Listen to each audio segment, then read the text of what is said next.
Hello दोस्तों, स्वागत है हमारे YouTube channel the villagers ranker में। कैसे आप लोग? आशा करते हैं आप लोग बहुत अच्छे होंगे दोस्तों। तो आइए बात करते हैं न्यू रिक्रूटमेंट यानी न्यू वैकेंसी के बारे में। अपने चैनल पे हम लोग लेकर आ गए हैं। हम अपने चैनल पे न्यू वैकेंसी अपडेट देते रहते हैं दोस्तों।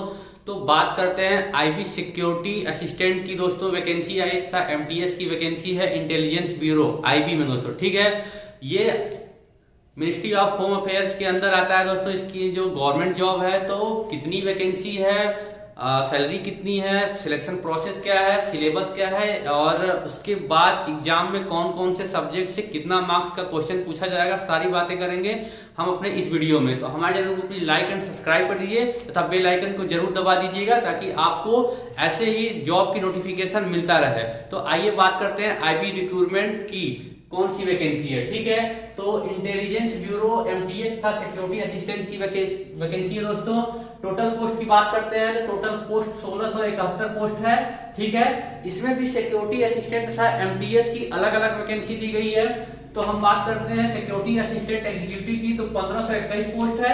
एमटीएस यानी मल्टीटास्किंग का पोस्ट दोस्तों 150 है। ठीक है, अब बात करते हैं कैटेगरी वाइज। ठीक है, तो कैटेगरी वाइज कितनी वैकेंसी है तथा अगर अलग अलग स्टेट में कितनी वैकेंसी है, तो हम बात करेंगे, आपको बताएंगे कि आप लोग कैसे आप चेक कर सकते हो कि हर स्टेट में कितनी वैकेंसी है। ठीक है, तो पहले हम आपको बता दें कैटेगरी वाइज वैकेंसी कि जनरल, ओबीसी, एससी, ईडब्ल्यूएस, मतलब जितनी भी कैटेगरी है उसमें कितनी कितनी वैकेंसी है सिक्योरिटी असिस्टेंट की तथा एमटीएस दोनों की। ठीक है, तो बात करते हैं सिक्योरिटी असिस्टेंट की।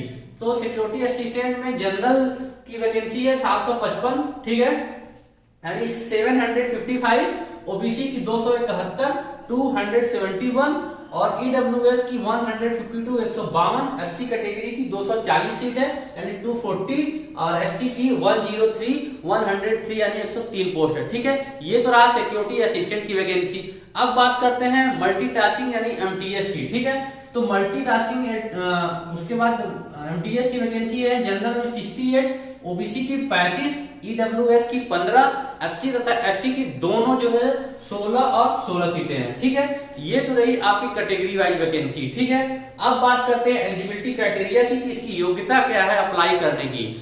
मिनिमम योग्यता आपकी क्या रहेगी कि आप अप्लाई कर सकते हैं दोस्तों, तो इस बारे में बात करते हैं। तो इसमें बहुत मिनिमम योग्यता रखी गई है। आपको 10th पास रखा है एनी बोर्ड ऑफ इंडिया, यानी आप किसी भी बोर्ड से 10th पास होने चाहिए। ठीक है, दूसरी योग्यता क्या है, आपके पास डोमिसाइल सर्टिफिकेट होना चाहिए। डोमिसाइल यानी जो है निवास प्रमाण पत्र, हिंदी में बात करते हैं निवास प्रमाण पत्र, जहां से आप अप्लाई करते हैं। एग्जांपल के तौर पर, उदाहरण के तौर पे हम आपको बता दें, जैसे आप उत्तर प्रदेश के स्टेट से अप्लाई करते हैं तो आपको उत्तर प्रदेश का डोमिसाइल सर्टिफिकेट होना चाहिए यानी निवास प्रमाण पत्र होना चाहिए। अदर स्टेट से अप्लाई करते हैं तो आपका वहां का डोमिसाइल होना चाहिए, यानी इसका मतलब यह है कि आप जहां के निवासी हैं वहीं से आप जो है अप्लाई कर सकते हैं आईबी सिक्योरिटी। ठीक है, अब उसके बाद फिर knowledge of any local language, यानी कि जब जिस लैंग्वेज में, जिसे आप महाराष्ट्र में अप्लाई करते हैं तो आपको जो है उस वहाँ का लैंग्वेज आना चाहिए। पश्चिम बंगाल से अप्लाई करते हैं तो आपको बंगाली आनी चाहिए।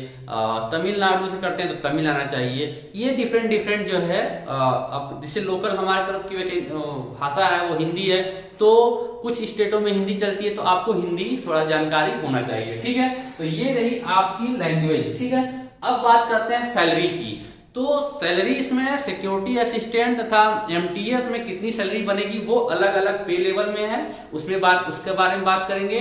कितनी सैलरी बनेगी अप्रॉक्स, उसके बारे में बात करेंगे। ठीक है दोस्तों, तो आइए बात करते हैं सैलरी की। तो सिक्योरिटी असिस्टेंट एग्जीक्यूटिव की 21,700 से लेके 69,100 रुपए है। ठीक है, लेवल 3 के अंदर में आता है। एमटीएस में बात करते हैं तो 18,000 से 56,900, ये लेवल जो है फर्स्ट में आता है। ठीक है दोस्तों, लेवल फर्स्ट में आता है। इसमें बात करते हैं तो आपकी अप्रॉक्स सैलरी लगभग में 35,000 बन जाएगी।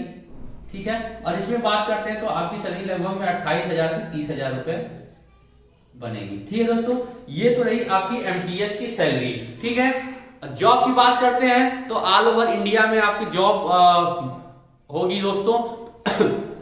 तो आप लोग वहां जॉब कर सकते हैं, बहुत अच्छी जॉब है। आईबी का मतलब जानते ही हैं, इंटेलिजेंस ब्यूरो, खुफिया विभाग होता है दोस्तों। तो अब बात करते हैं अप्लाई डेट की। ठीक है, अप्लाई डेट फॉर्म कब से अप्लाई स्टार्ट होगा, आप कब से अप्लाई कर सकते हैं। एक बात और मैं आपको बताना चाहता हूं, मैं अपने चैनल की डिस्क्रिप्शन में इसका अप्लाई लिंक डाल दूंगा, आप लोग वहां से जाके अप्लाई कर सकते हैं। तो जितना भी डिटेल अगर आपको हमारी समझ में नहीं आया तो आप लोग वहां से जाके चेक कर सकते हैं नोटिफिकेशन को, ठीक है। तो अप्लाई डेट की बात करते हैं कि 21 जनवरी 2023 है। लास्ट डेट की बात करते हैं तो 10 फरवरी 2023, ठीक है, यानी फेब 2023 में जो है, ठीक है, फेब, ठीक है, ये रहा आपका 10 फरवरी 2023।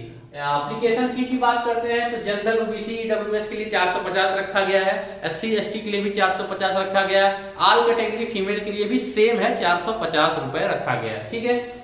अब बात करते हैं आपको एज क्राइटेरिया, यानी कि कितने एज के लोग इसको अप्लाई कर सकते हैं, ठीक है।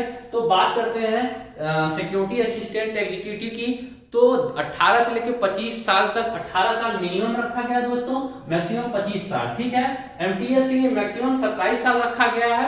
अब एज रिलैक्सेशन की बात करते हैं तो जैसे as per rule Indian government का है, यानी कि आप 25 से एबव है अगर आप, तो आप ओबीसी कैटेगरी में, एससी कैटेगरी में है, तो जैसे एज में छूट मिलती है वैसे आप जो है अप्लाई कर सकते हैं, आपको छूट मिलेगी, ठीक है। इसी तरह एमटीएस में है मैक्सिमम 27 साल है, ओबीसी एससी एसटी के लिए आपको जैसे छूट मिलती है रूल में वैसे आपको छूट मिलेगी। ये तो रहा आपका एज क्राइटेरिया।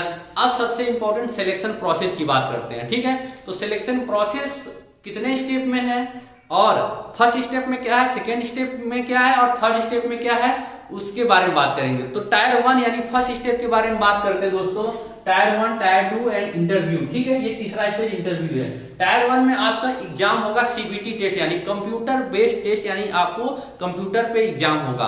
कितने मार्क्स का एग्जाम होगा, ईच सब्जेक्ट यानी प्रत्येक सब्जेक्ट में कितने मार्क्स के आएंगे, कितने क्वेश्चन आएंगे, टाइम आवर क्या है। अब आइए बात करते हैं, ठीक है। तो जनरल कैटेगरी की बात करते हैं तो जनरल में टायर 1 की बात करते हैं तो जनरल अवेयरनेस की बात करते हैं तो 20 क्वेश्चन रहेगा 20 मार्क्स का, ठीक है। क्वांटिटी एप्टीट्यूड की बात करते हैं तो 20 क्वेश्चन 20 मार्क्स का, ठीक है। रीजनिंग 20 क्वेश्चन 20 मार्क्स, इंग्लिश का 20 क्वेश्चन 20 मार्क्स, और जनरल स्टडी, ठीक है, 20 क्वेश्चन 20 मार्क्स, ठीक है। टोटल मार्क्स आपका 100 हो जाएगा दोस्तों। टाइम आवर 1 घंटा, यानी 100 क्वेश्चन 1 घंटे में आपको अटेम्प्ट करने हैं, ठीक है। ये तो रहा टायर 1 का। टायर 2 की बात करते हैं तो टायर 2 में आपको डिस्क्रिप्टिव लिखना पड़ेगा, यानी कि जो पेन कॉपी पे लिखना पड़ेगा, ऐसे राइटिंग या लेटर राइटिंग बात करते हैं दोस्तों वो, ठीक है। अब किस लैंग्वेज में लिखना पड़ेगा, जिस लैंग्वेज में आप अप्लाई किए हैं, देना चाहते हैं, या तो इंग्लिश में लिखना चाहते हैं तो आप इंग्लिश में लिख सकते हैं। ये तो रहा डिस्क्रिप्टिव। 500 वर्ड मिनिमम आपको लिखने हैं, ठीक है, 500 वर्ड जो है आपको लिखने हैं ऐसे राइटिंग में। उसके बाद आपको इंटरव्यू होगा, उसके बाद आपका फाइनल मेरिट बनेगा दोस्तों। ये रहा आपका सिलेक्शन प्रोसेस।